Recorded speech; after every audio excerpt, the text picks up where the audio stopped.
the elephant in the room must be to get the pro WNBA, pro Unrivaled media to actually talk about the lackluster, disappointing, downright embarrassing ratings that Unrivaled has had so far this season.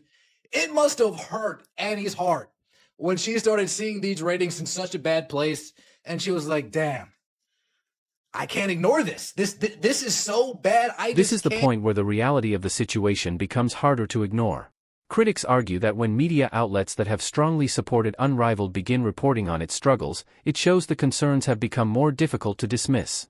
The discussion centers on the league's second season TV ratings, which have reportedly dropped significantly. Even Annie Costabile of The Athletic, who has covered and supported the league, wrote an article titled, "Unrivaled Faces Stiff Challenges as Ratings Plunge to Start Year 2." The use of the word plunge, instead of a milder term like dip or decline, highlights how serious the reported ratings drop appears to be. Plunge. Damn. Ratings are down significantly as the league begins its second season. Oh, they're not pulling punches, are they? They're calling a spade a spade.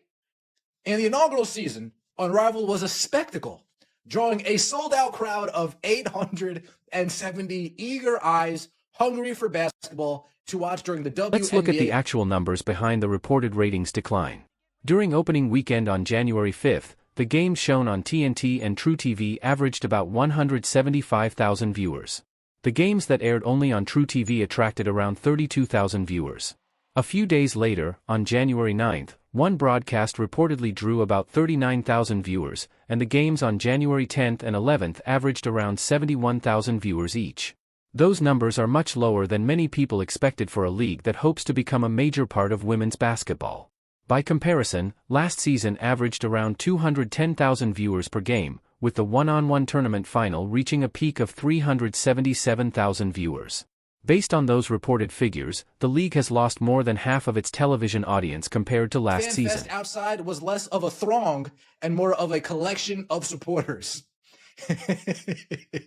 And Ryan, I know you guys know how many people were outside the FanFest. Don't lie to me. 17 people? 25 individuals? How many people were outside there? And most concerningly, for the second-year league, ratings. The article also describes the opening weekend atmosphere in Miami as being much quieter than expected. It says the fan event felt more like a small group of supporters than a large crowd. Even though the league says every game was sold out, that does not necessarily mean every ticket holder attended. If many people bought tickets but chose not to show up, it may suggest a difference between initial curiosity and long-term interest. Some critics argue that people liked the idea of attending an Unrivaled game more than actually watching one.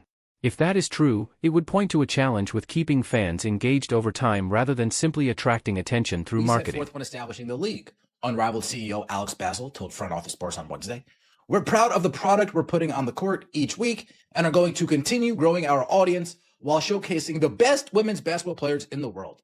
Leagues aren't built overnight." Now here we go. Before we were hip to this league, you might have gotten one over on people saying these are the best players in the world, but now we know better. Now we know they're not the best players in the world. Now we know that many of the best players in the world chose not to. Now look at how CEO Alex Bazel responded. He said the league is focused on the long term and that successful sports leagues are not built overnight. That is a reasonable message from a business leader, but the biggest concern is the league's media rights deal. Unrivaled reportedly has a 6-year agreement with TNT worth hundreds of millions of dollars, but Warner Bros. Discovery has the option to leave after the first 3 years. The league is now entering its second year. If TV ratings continue to struggle, there will likely be questions about whether the company will continue the partnership beyond year 3. Warner Bros. Discovery also has an ownership stake in the league, so it has a financial interest in seeing Unrivaled succeed. Even with that investment, consistent low ratings could become an important issue for the league's future. Unrivaled last season refused to come back for a second season, so you can't really pull the same trick twice. The WNBA, in its 29th season, averaged nearly 1 million viewers per game this season across all networks, even with Caitlin Clark largely absent. Following her team's 83-81 win over the Laces on Saturday, co-founder Breanna Stewart addressed her measure of success for the league in year 2. TV ratings are one thing for sure. Obviously, we want them to be consistently high, no matter if we play on Friday, Saturday, Sunday, or Monday. and know that we have a space of our own here. In the League Brianna of Stewart Sports, gave one of the most honest comments from anyone involved with Unrivaled. She admitted that TV ratings matter and said the league wants strong viewership no matter which day games are played. That statement is important because it goes against the idea that ratings are not a big concern. The league has said merchandise sales are up 50% compared to last year, and ticket revenue has increased by 40%, helped by games in Philadelphia at the Wells Fargo Center. Those are positive signs, but merchandise and ticket sales alone may not be enough to cover the high costs of running the league. Unrivaled still has to pay for player salaries, travel, housing, and all the expenses of operating a professional basketball league for 3 months. Players who determined 3-on-3 is not suitable for their development and are moving on to Project B, a worldwide 5-on-5 league set to begin play in November. Quote, I think there's a misconception that we don't want to be overseas. Oh, really? Do tell. For me, it's about where the best opportunity is, where I can continue to grow my future. I enjoyed overseas. There's plenty of opportunities over here. Unrivaled is an opportunity as well. 3-on-3 for me, I felt was a little harder to transition back into 5v5. So you're telling me, Alyssa Thomas, thank you for letting us all know. You're telling me that all the people telling us that nobody wants to play overseas. The players leaving the league tell an important story about how many of them really feel about Unrivaled. Alyssa Thomas gave one of the most revealing comments in the article. She said there is a misconception that players do not want to play overseas. According to her, the real decision is about choosing the best opportunity to improve their future and continue developing as players. She also said she enjoyed playing overseas and explained that while Unrivaled is another option, she found the 3-on-3 format a little difficult when transitioning back to regular 5-on-5 basketball. That suggests Unrivaled may not be the ideal off-season choice for every player. Instead, many players are simply making business decisions about what works best for their careers. As a result, several top players from last season chose to return overseas or skip Unrivaled instead of coming back for a second season. Fair enough, I appreciate that. Unrivaled has a 6-year media rights deal with TNT, reportedly worth 9 figures, but Bear & Company, Warner Bros. Discovery can opt out after 3. TNT also has equity in the league. The biggest question facing the 3-on-3 league is whether it's sustainable, and viewership plays a significant role in the answer. Is it sustainable? Easy answer, no, it's not sustainable. 90,000 viewers? 100,000 viewers? Not sustainable. Lack of excitement, lack of engagement, lack of conversation? Not sustainable. Adding more players? It's not sustainable. They expanded from 36 to 54 players this season, which sounds like a positive step. But when you look closer, several big-name stars decided not to return. At the same time, Unrivaled is now competing with Project B, a new global 5-on-5 league that is expected to launch in November 2025. Several players have said that playing 5-on-5 is better for their development, which puts more pressure on Unrivaled's 3-on-3 format. When players openly say that the format makes it harder to transition back to regular basketball, it becomes a much bigger issue. It raises questions about whether Unrivaled style of play is the right long-term model for the league. Calling a spade, of course. Week 2 ratings just came out. 105,000 people on Friday overall watched that slumber party league. It's finished. Fee put her foot in the mouth, and it's hurting CBA negotiations because she is delusional, thinking that Unrivaled is something special. I think the decline is partly related to TNT no longer carrying the NBA. Not a top 3 reason, just partly related. Fair point. No one wants to watch gimmick ball. Damn. Even Angel, aka the second most popular player, couldn't help them in ratings. Unrivaled will flop. Without CC, it isn't sustainable. Nobody wants to watch man-hating lesbians miss rebounds and layups. I said what I said. Damn. Damn. I tried watching the Breeze game solely for Dom, and I couldn't get past a couple quarters. 3v3, just not for me. Everyone who said Unrivaled didn't need Angel because they had Paige and that she was the one were wrong and should apologize. Yeah, Paige really isn't the draw that people were lying to us, telling us she was she?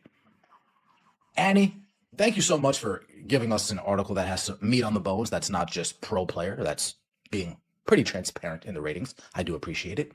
Let me know your thoughts in the comment section below. Like the video. Let's talk about the biggest question. Can Unrivaled survive if only 90,000 to 100,000 people watch each game? The answer is probably no. TV companies pay big money for sports that attract large audiences because bigger audiences mean more advertising revenue.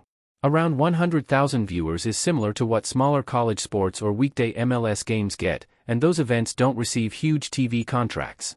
Warner Bros. Discovery invested in Unrivaled because it expected the league to grow women's basketball during the WNBA offseason, attract attention, and bring value to its Max streaming service.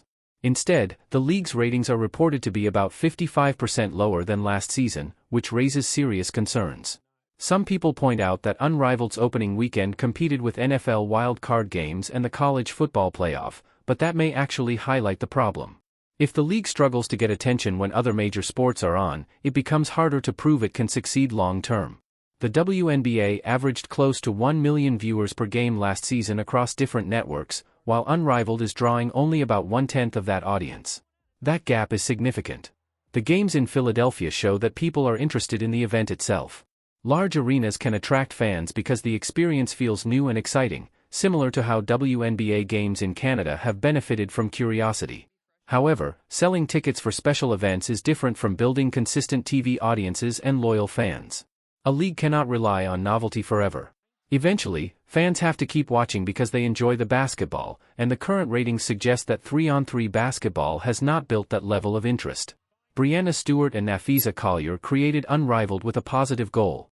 They wanted WNBA players to earn more money during the off-season without leaving the United States. Many people respect that idea. However, good intentions alone do not guarantee a successful business. If the audience does not continue to grow, the financial support may disappear.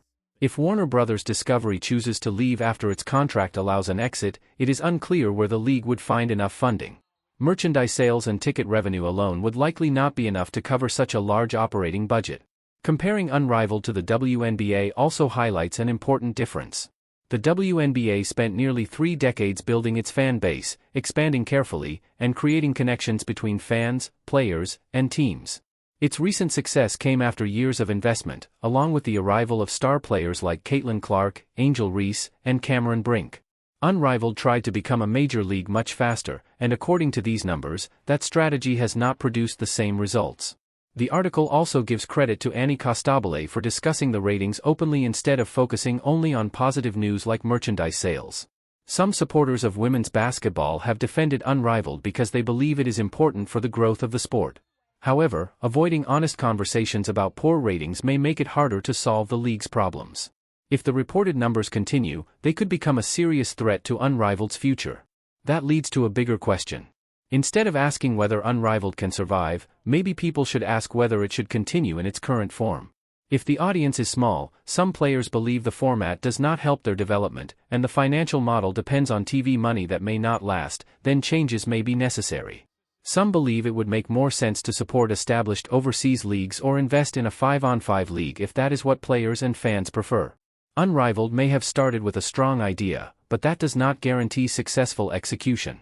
Right now, critics argue that the league faces several challenges at the same time.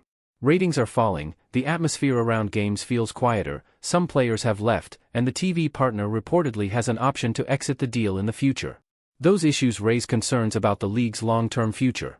If Warner Bros. Discovery decides not to continue after year 3, it could become a major turning point. Whether Unrivaled can recover or not remains to be seen, but the next few years will likely determine its future.